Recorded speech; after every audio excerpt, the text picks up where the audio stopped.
Boa noite a todos. Muita paz. Nós vamos fazer uma reflexão acerca do conhecimento humano, principalmente do motivo que estamos aqui. Essa é uma casa de ensino, de instrução, onde nos oferece o conhecimento sobre a nossa realidade espiritual.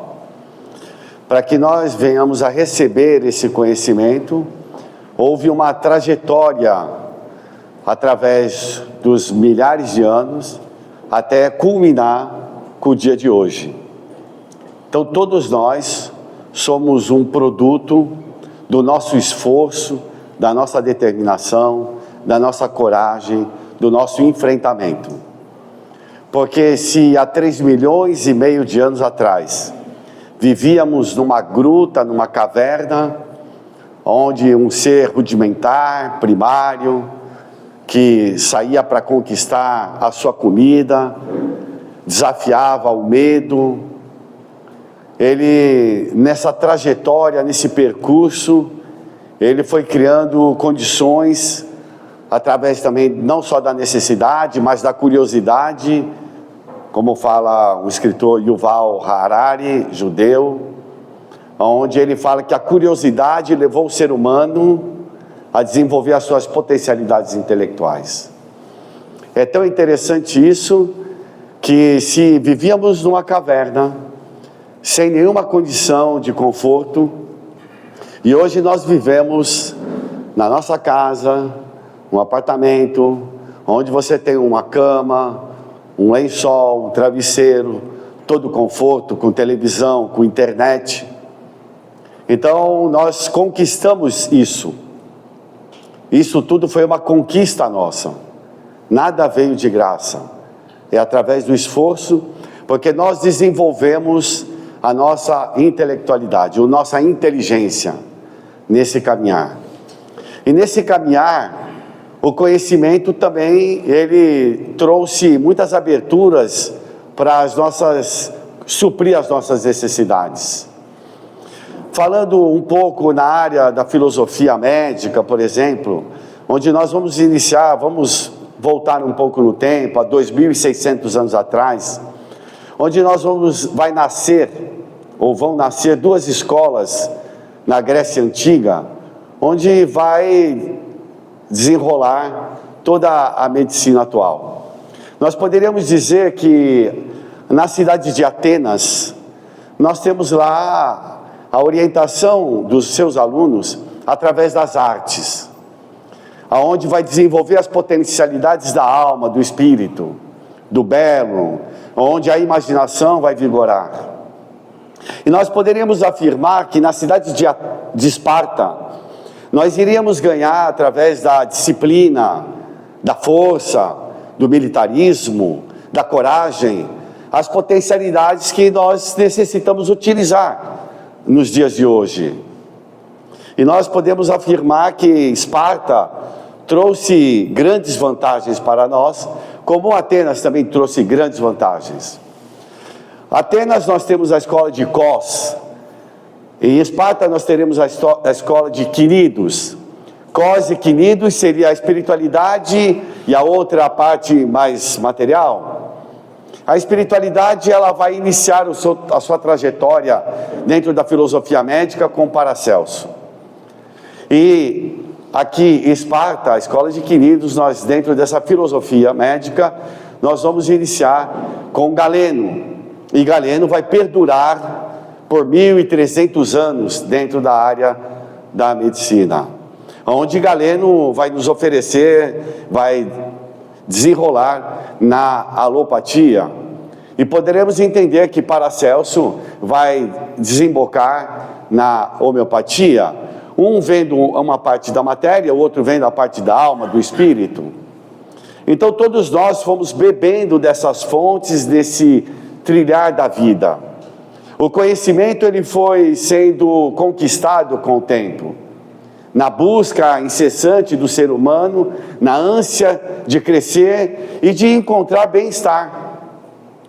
Todos nós queremos o bem-estar, e hoje nós atingimos o auge do bem-estar. do comodismo, onde às vezes até nos sobra tanto tempo para que cria um certo vazio existencial, de tantas coisas que preenchem o nosso tempo com coisas que não são da alma, mas sim são do corpo. E Paracelso vem chamar a atenção de um médico alemão chamado Franz Anton Mesmer, que vai falar sobre a atmosfera magnética, é o pai do magnetismo, onde, estudando os minerais, posteriormente os vegetais e depois o ser humano, ele percebeu que todos têm um campo magnético, porque em torno de uma corrente elétrica se forma um campo magnético. Quando nós vamos, o médico fala, me faça um eletrocardiograma, um eletroencefalograma. Ele está medindo os impulsos elétricos. Quer dizer que nós temos eletricidade. E essa eletricidade ela é proveniente da diferença de potencial de elementos químicos, mas principalmente porque nós somos o espírito, um ser eletromagnético. E esse ser eletromagnético, ele está junto, preso a um corpo, por um outro corpo, que é o corpo espiritual. E esse corpo espiritual é interessante, que ele tem que ter elementos da matéria, como tem que ter elementos do espírito, porque senão não faria a união. Da mesma forma que eu uso o detergente para tirar a gordura de uma frigideira, dentro desse detergente tem que haver uma gordura para poder fazer a ligação e removê-la. Então o perispírito, que a doutrina espírita nos informa, ele é composto dessas duas matérias, uma sutil e a outra grosseira. Então quando surgem essas escolas, elas não surgem à toa.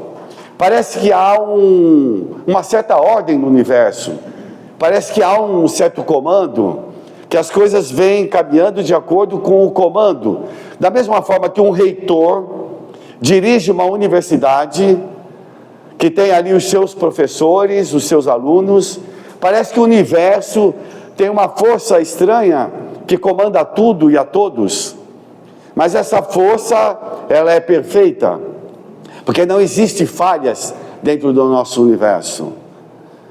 E é daí que vai surgir esses primeiros homens que vão trazer as informações para a gente.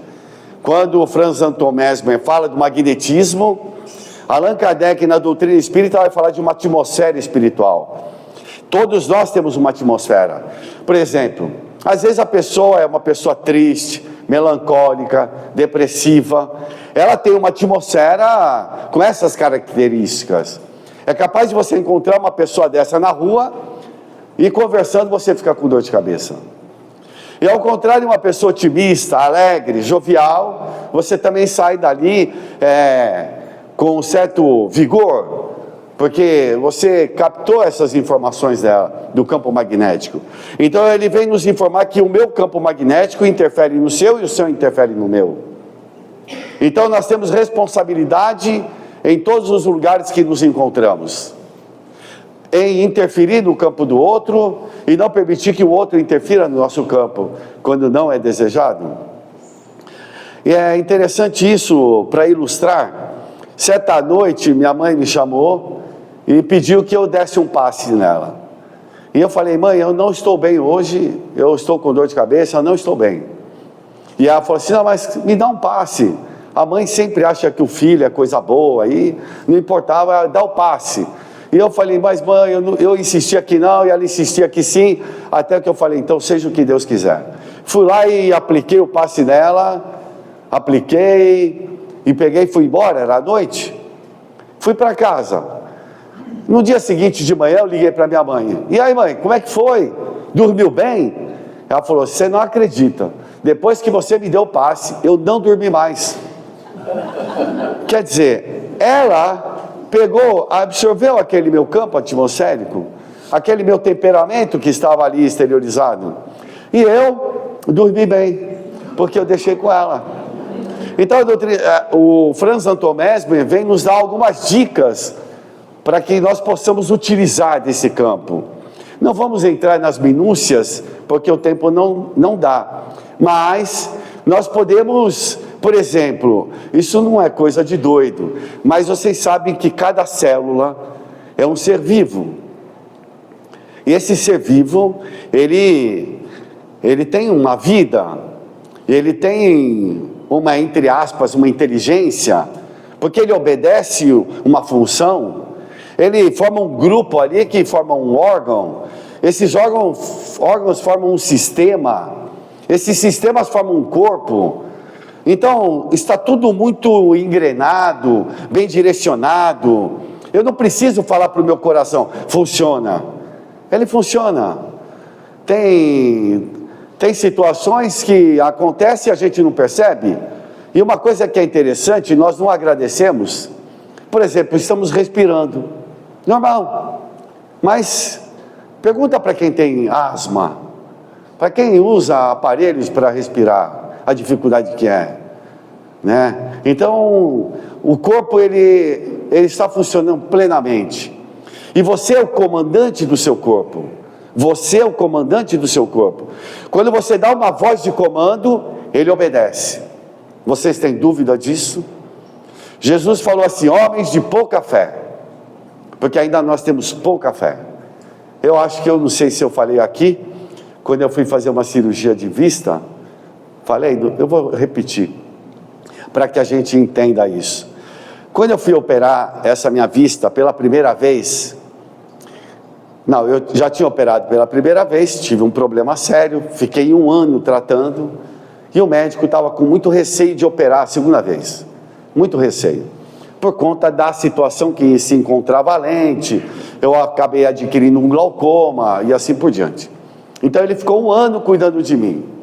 Quando eu cheguei para fazer a segunda cirurgia, eu sentei na cadeira, cheguei antes, no pré-operatório, e encostei minha cabeça para trás, ali na parede. E eu estou encostado, e aí eu me lembrei do Chico Xavier.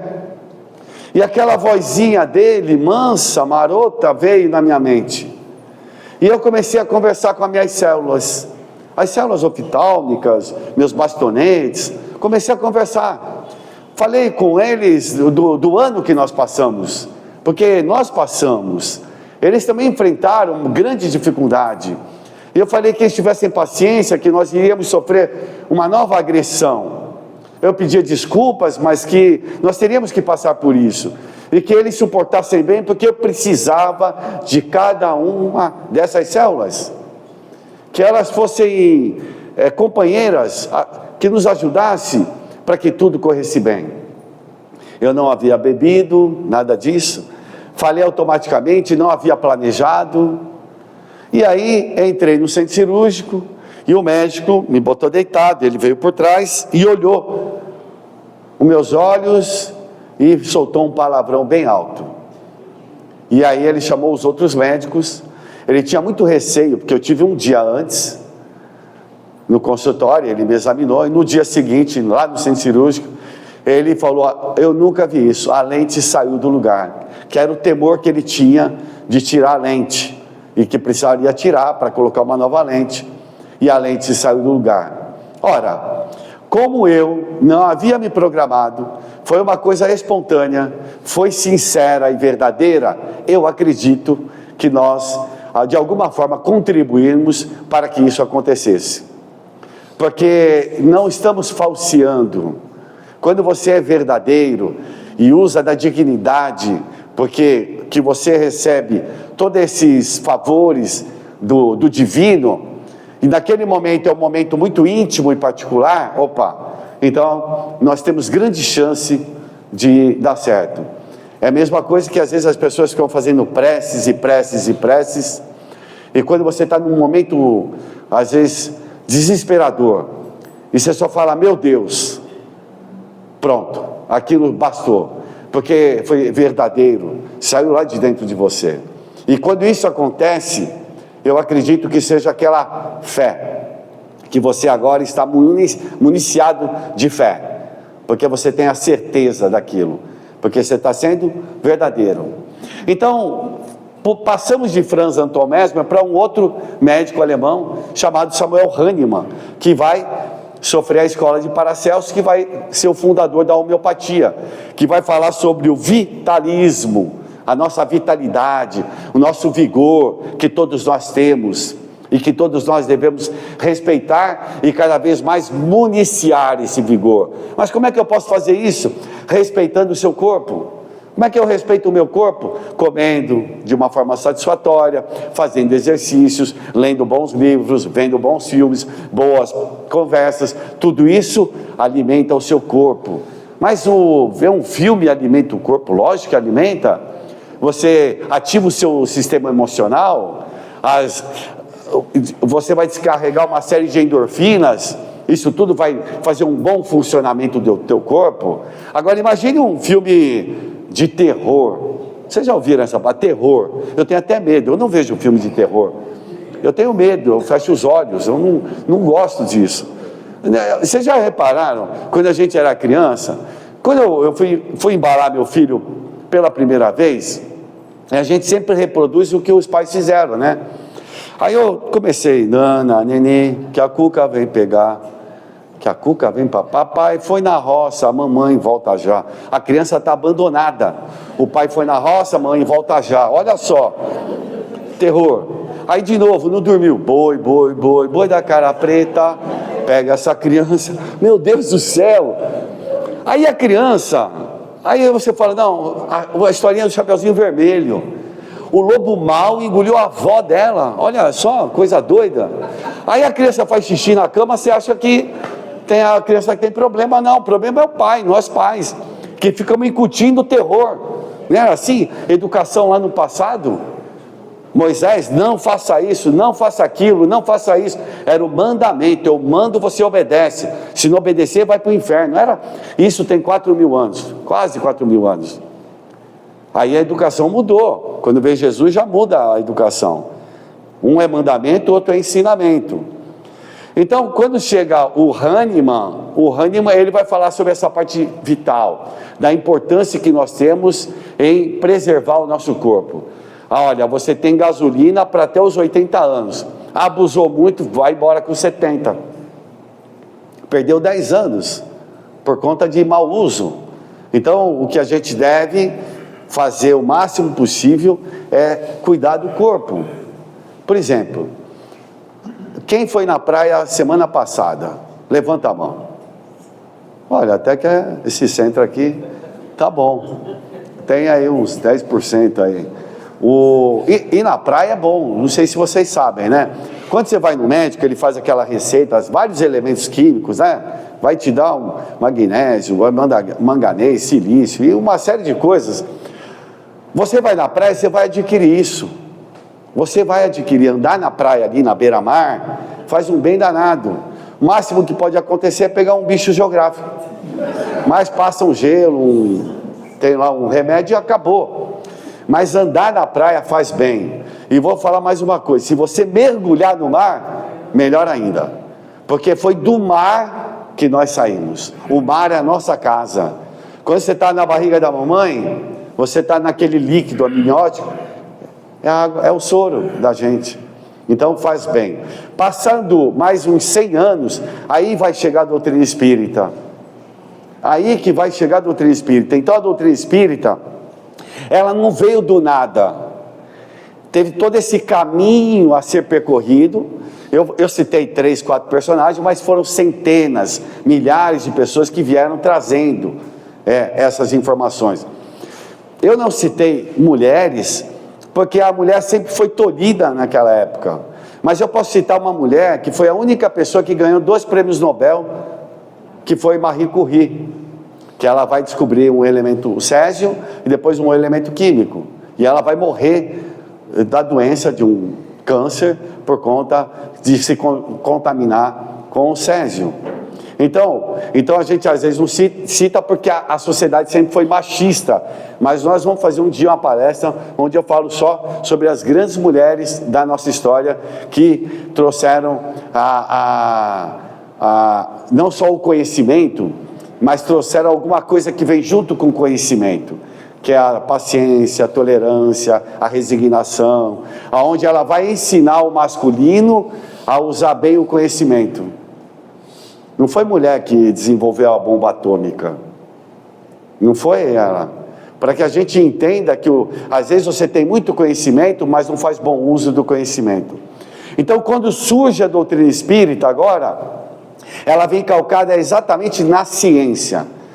Isso é uma coisa que é importante a gente deixar claro, porque nós tivemos um pouco antes, o positivismo lá na França com Auguste Comte. Eu preciso ver para crer, eu preciso perguntar, eu preciso ter resposta, é a idade da razão, da experiência, eu preciso repetir várias vezes para provar que isso é verdade. E o Allan Kardec, ele precisava estar calcado dentro da ciência, senão não daria certo. Mas dentro da ciência, quando eu tenho um objeto de estudo, o objeto de estudo está subordinado à minha vontade.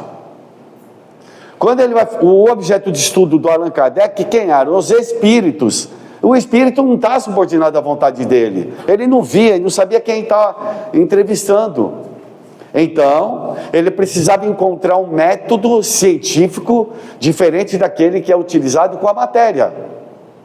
E como ele era um homem dentro das academias de ciência, de letras e assim por diante, ele era de 11 academias. Então, ele precisava estar calcado bem dentro da ciência. Então, o que ele faz? Ele vai juntar as informações com vários médiuns que não se conheciam, vários espíritos que também davam a sua comunicação, e ele reunia essas informações, a mesma pergunta, e dessas informações ele via se isso concordava uma com a outra. Se isso concorda, dentro da ciência, é uma hipótese de ser verdade. Porque dentro de ciência a gente julga como uma hipótese. Você não afirma, é uma hipótese. Então aí ele vai lançar esse método científico que está lá no Livro dos Médiuns, o capítulo 3. Então, senhores, a doutrina espírita, ela vem exatamente fazer isso, trazer essas informações da nossa realidade espiritual, para que a gente saiba viver melhor aqui, porque nós vamos retornar daqui a pouco para lá.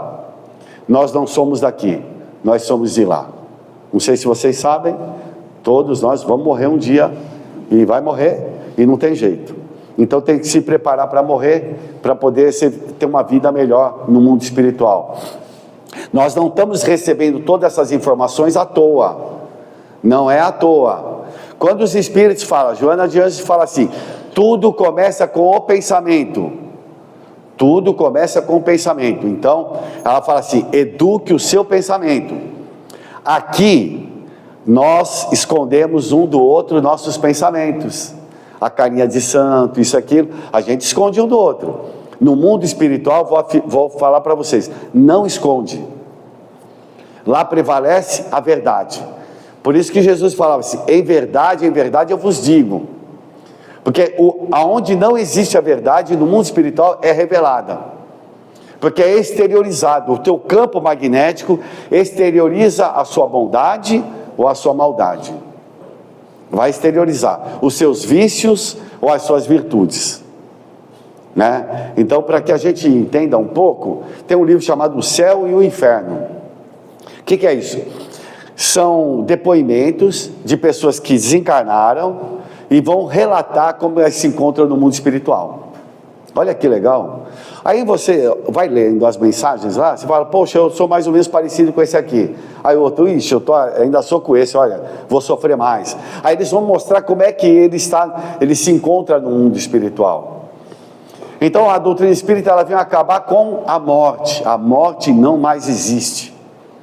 Isso é muito, nunca digo, fulano morreu. Aí o fulano está aqui do teu lado, como é que eu morri, eu estou aqui? Às vezes eu converso com os espíritos, aí ele fala assim, aí eu ouço alguém falar assim, ele morreu. Que morreu? Como é que é morrer e estar vivo? Vocês sabem me responder? Como é que morre e está vivo? Porque você vai se ver desse jeito, com esse corpo, né? Dá para melhorar um pouco? Dá para melhorar, no mundo espiritual dá para melhorar. Tem um livro chamado do Marcelo Grise, Psicografia do Chico Xavier. O Marcelo Grise, ele era dirigente espírita, mas era um cara muito centralizador, durão, né? Queria tudo ter o controle dele. E quando ele desencarna, ele desencarnou bem velhinho. Ele ficou bravo porque ele não conseguia ver a luz dele e ele não conseguia rejuvenescer, porque dá para rejuvenescer. Sabia dessa? Dá para rejuvenescer. Você volta, mais ou menos, se você for uma pessoa maleável, uma pessoa, como é que se fala? Jesus falava assim, dos mansos e pacíficos, né? Eles herdarão a terra, mansos e pacíficos. Se ele falou isso, não tenha dúvida, então tem que ser manso e pacífico, tem que ser. Essa mansuetude vai permitir que no mundo espiritual eu consiga fazer essa mudança. Mas, por exemplo, para fazer a mudança aqui, eu vou ter que ir no cirurgião plástico, não vai? Vai ter que ir no cirurgião plástico. Mexe aqui, mexe ali, faz isso, não faz isso. Não é assim? No mundo espiritual é você que faz isso. Porque essa matéria é difícil você modificar. Precisa anestesiar, precisa cortar isso aqui. No mundo espiritual, ela é plástica, ela é etérea. Então o teu pensamento altera. Entenderam isso? Então o Marcelo Grise ficava doido, porque ele não conseguia rejuvenescer. Para que a gente possa, assim, encerrar e demonstrar para as pessoas que essa realidade espiritual, ela é a coisa mais importante para todos nós. Certa feita, um amigo nosso, o Adeilson Salles, ele é médium, ele estava na cozinha dele cozinhando, fazendo o almoço, e ele morava nessa época numa casa, e tinha um quintal, e os meninos estavam jogando bola, e vira e mexe a bola, caía para o lado dele, e pegava, então tinha criança ali. Dali a pouco na cozinha, ele olhou para o lado, e tinha uma criança de uns 7 anos de idade, carequinha. Ele ficou meio assustado assim, ele falou assim, você é o tio que escreve para as crianças? Ele falou assim, eu escrevo para as crianças. Você poderia contar a minha história? Ele falou, poderia. E aí, marcou um dia, e ele veio contar a história do Christian. E aí ele chega para o Salles e fala assim, oi, o meu nome é Christian, eu tenho uma família, meu pai, minha mãe e eu. Minha família é a melhor família do mundo. Meu pai trabalha fora, chega mais cedo, toca a campainha lá fora e grita, toca a campainha e fala, Lúcia, onde está o Christian? E eu no meio da sala, tampo meus olhinhos, como se estivesse escondendo dele, brincando de esconde-esconde. Meu pai entra, aí eu abro os meus braços e ele fala, achei, achei. Para mim, era a maior alegria da minha vida. Minha mãe costura para fora, faz roupas, ganha o seu dinheirinho, e assim, nós não temos dinheiro, mas eu não me importo com o dinheiro, eu não me importo com os presentes, mas o que é mais importante para mim é a presença deles na minha vida, a presença dele, a brincadeira do meu pai, a alegria da minha mãe, tudo isso para mim é a coisa mais importante da minha vida. E assim o tempo passou, estava com 7 anos de idade, e dali a pouco eu tive uma dor aqui na batata da minha perna. Meu pai olhou, me levou para o hospital, e no hospital eu comecei a tomar remédio, eu tinha dor, e daquele dia em diante eu não saí mais do hospital. Eu tomava injeções, remédios, eu vi que eu estava fraco, debilitado, estava deitado certa feita na maca, e eu vi meu pai e minha mãe olhando um para o outro, chorando, e mamãe perguntava, será que ele vai suportar? E o pai falava, sim, vai suportar, é nosso filho, ele vai viver. E eu ali fingindo que dormia, mas ouvindo tudo. O tempo passou, e eu tinha muitas dores, estava muito fraco. Até que um dia eu acordei, estava melhor, mais saudável. Podia sentar, me levantar, e quando veio aparecer uma tia que me deu a mão, fala, Christian, vamos passear. Mas não posso, eu tenho que avisar minha mãe, meu pai, porque mamãe sempre me falou, nunca saia com estranhos. Não, Christian, não tenha medo, venha comigo, vamos passear. Tem um tio que está contando histórias lá no fundo do corredor. E aí, como eu estava me sentindo bem, eu fui acompanhando, mas lá no fundo eu percebia eu ouvia meu pai, minha mãe chorando, algo me dava uma tristeza no meu coração, mas a tia me distraía, e eu ouvia histórias, e o dia foi passando, várias crianças, todas carequinhas, estavam ali. O tempo passou, eu tinha muitas saudades do meu pai, e eu perguntei: tia, eu morri? Não, Christian, como morreu? Você está vivo. Tia, mas e meus pais? Eu quero ver meus pais. Calma, Christian, vai chegar o momento certo que você vai ver seus pais. Tenha calma. E o tempo passou, até que um dia eu recebi a visita do pai do meu pai, o meu avô, que eu não havia conhecido, porque ele já havia morrido. Meu avô era igualzinho ao meu pai. Você não acredita, meu avô brincou comigo de esconde-esconde, como meu pai brincava comigo. Quanta alegria, quanta saudade do meu pai, estava tão feliz. Aí um dia, mais tarde, depois do meu avô ter me visitado, a minha tia chegou: Christian, vamos visitar o papai e a mamãe. Que alegria, fui tomada de muita emoção. Dali a pouco ela pegou na minha mão, quando eu vi, estava na sala de casa, estava minha mãe costurando, um pouco triste. Dali a pouco eu ouço a campainha tocar, e meu pai a gritar: Lúcia, cadê o Christian? E eu, num gesto repentino, fechei meus olhinhos, como se estivesse a esconder. Meus pais se abraçaram, eu me abracei aos meus pais, e eu tenho a certeza de que a morte não existe, e isso me leva a crer que vale a pena ser feliz, mas ser feliz com a presença daqueles que nos amamos, daqueles que nos amam, e não os presentes, que os presentes passam, mas a saudade fica, porque é o amor que está dentro do nosso coração. A doutrina espírita, ela veio exatamente mostrar isso para a gente, reviver o que Jesus trouxe para a gente. Não precisa ser carola, quadrado, ficar ajoelhado no chão, não. É somente seguir a vida, fazendo bem, sendo correto, sendo honesto. Ninguém vai virar santo aqui, ninguém, tenho certeza disso. Nós estamos no caminho de ser um ser angelical, no caminho. O caminho é longo, não está nem muito longe, mas também não está muito perto. Depende da força de vontade de cada um de nós. Jesus afirmou para todos nós que todos são bem-aventurados. Bem-aventurados aqueles que têm problemas de justiça. Quem não tem problema de justiça? Quem já não sofreu uma injustiça? Todos nós já passamos por essa situação. Saiba passar bem por essa situação. Enfrentando bem essa situação, sendo correto, honesto, você vai superar. Isso vai lhe fortalecer a alma e vai permitir que você, no mundo espiritual, você seja mais feliz. Então não tenho dúvida, porque nós somos um ser imortal. Nunca mais morreremos, nunca mais. Para vocês terem ideia da importância de cada um dos senhores para Deus, vocês acham que o Sol é importante? O Sol é importante, é um astro-rei, só existe vida nesse sistema por causa do Sol. Mas o Sol, pasme, daqui 10 bilhões de anos, ele termina, mas nós nunca vamos terminar. O Sol, uma partícula fóton, para sair do centro do Sol e até sua superfície, leva 170 mil anos. Mas essa mesma partícula fóton, para sair da superfície do Sol e chegar à minha pele, leva 8 minutos. É a grandeza do Sol. 170 mil anos trabalhando internamente, para depois, numa velocidade da luz, atingir a todos nós.